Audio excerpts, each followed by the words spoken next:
신급인망, 신기울엔망. 교훈 2장 42절. 옥추통의 내용은 다음과 같다. 하늘과 땅의 문인 옥추문을 열고 대판결을 한다. 증상께서 나와 앉으시고 만신이 명을 거행하니 좌우에는 검과 창이 번뜩이고 앞뒤에는 깃발이 펄럭인다. 비바람이 크게 일어나고 해와 달은 빛을 잃어 캄캄해지고 병력 소리가 진동을 한다. 산과 물도 붕괴되고 하늘도 변하고 땅도 변하여 음양 변화와 해인 조화 능력이 무궁무진하다.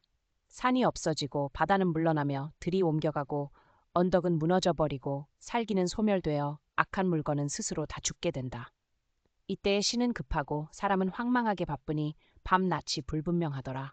동서남북중앙이 바뀌고 동서남북중앙 추가 바르게 서고 사의 문이 열려 오행의 기운이 새 정해지고 급하기는 벼락불 같고 빠르기는 쏜살 같더라. 천지인을 대판결을 하여 억조창생이 평탄해지고 정의치로 가며 천지만물이 각 정의치로 새롭게 정해지고 천지도 개벽되어 다시 정해지며 해와 달이 다시 밝아지고 산이 사방 심리로 이어지며 물은 깊어지 맑고 밝은 세계 평화와 순리의 세계 만물의 이치가 새롭게 정해지고 모든 것이 밝게 세워지니 세계 만리 문명 개와 삼천국이 건설되고 혈식 천추도 덕군자는 넓게 다스리고 영원히 정해진 오만만 년 청화 세계가 이와 같이 급하게 명을 내리노라. 여기서 옥추는 천상 옥현상 육중의 문문이고 통은 거느린다, 거행된다, 통솔한다, 통제한다는 뜻으로 증산께서 천지 신명들을 거느리고 천상 옥경의 문이 열면서 천지가 개벽될 때 지상으로 오시는 광경을 묘사한 것이다. 가히 상상만 해도 참으로 무서운 내용이다. 하지만 난 증산께서 하신 말씀은 한마디도 땅에 떨어지지 않으며 교합부절, 루허푸제, 교법 삼미라고 하신 것처럼 다가오는 때를 급히 말고 지혜롭고 슬기롭게 철저히 대비해야 할 것이다. 옥추통의 내용과 관련된 전경의 다른 구절을 보면 증산께서 스십바장을 늘어 세우고 옥추문을 열 때에는 정신을 차리기 어려우리라. 또한 지금은 신명시대니 삼가 힘써 닦고 죄를 짓지 말라. 새 기운이 돌아 닥칠 때에 신명들이 불칼을 들고 죄 지은 것을 밝히려 할 때에 죄 지은 자는 정신을 잃으리라. 이렇게 정신 차리기 어려운 때에 하늘이 무너져도 솟아날 구멍이 있다. 호랑이에게 물려가도 정신만 차리면 산다라는 속담처럼 아무리 위급하고 어려운 일일지라도 살아날 수 있는 방법은 있는 것이다.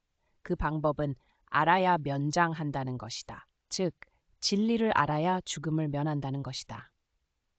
증산께서는 인간의 마음은 신이 출입하는 문호이자 도로이다 라고 말씀하셨다. 따라서 마음을 항상 밝은 거울과 같이 하고 그릇된 행위를 삼가하여 경의를 바르게 진리를 알아야 그에 따른 신들이 드나들어 죽음을 면할 수 있게 해줄 것이다. 인간 본연의 천성으로 돌아가 성경신과 안심 안신으로 경천수도하여 솔선수범한다면 타이모범이 되어 인망을 얻고 신망에 오를 수 있을 것이다. 교관훈장도 인망을 얻고 신망에 올라 대황제의 신명이 되었다. 증산께서 이 세상에 오시어 도수로서 하늘도 뜯어고치고 땅도 뜯어고치어 물샐 틈 없이 도수를 짜놓으셨으니 제 한도에 돌아닿는 대로 새 기틀이 열리게 되니라 고 말씀하셨다. 그리고 김광찬과 신원일이 선생님을 모시고 있던 정민년, 정월 어느 날 증산께서는 그들에게 귀신은 진리에 지극하니 귀신과 함께 천지공사를 판단하노라 라고 말씀하신 바에 따라 따다 시시 텐띠 꼬이세 천지 귀신 수찻이라고 하신 것처럼 천지의 귀와 신명들은 세밀하게 무릇 크고 작은 일을 가리지 않고 살펴서 천지공사를 판단하게 한다는 것이다. 신은 사람을 볼 수 있지만 사람은 아직까지 육신에 의해 신을 볼 수 없다. 사람이 죽고 사는 것은 귀신 때문인 것이다. 전경에 증산께서 세상이 급박해질 때 산도 물도 붉어지리라. 자식이 지중하지만은 제 몸을 돌볼 겨를이 없으리라. 어찌 자식의 손목을 잡아 끌어낼 사이가 있으리오. 교법 334라고 말씀하셨다.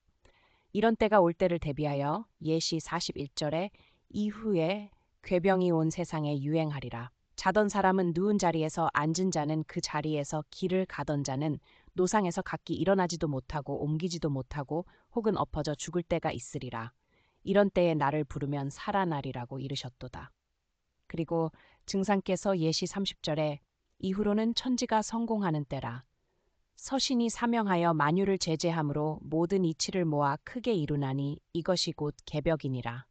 만물이 가을 바람에 따라 떨어지기도 하고 혹은 성숙도 되는 것과 같이 참된 자는 큰 열매를 얻고 그 수명이 길이 창성할 것이요 거짓된 자는 말라 떨어져 길이 멸망하리라. 그러므로 신의 위엄을 떨쳐 불의를 숙청하기도 하며 혹은 인애를 베풀어 의로운 사람을 돕나니 복을 구하는 자와 삶을 구하는 자는 힘쓸지어다 라고 말씀하셨도다. 이처럼 천지공사의 순리에 따라야만 산다. 맹자는 순텐저싱 닉텐자흥 역천잠이라 하여 하늘의 뜻을 따르는 자는 생존하고 하늘의 뜻을 거스르는 자는 멸망한다고 하였다. 한편 공자는 우연류 피요 진요 무원려 피류근우라 하여 멀리 생각이 없으면 반드시 근심이 가까이 있다고 하였다.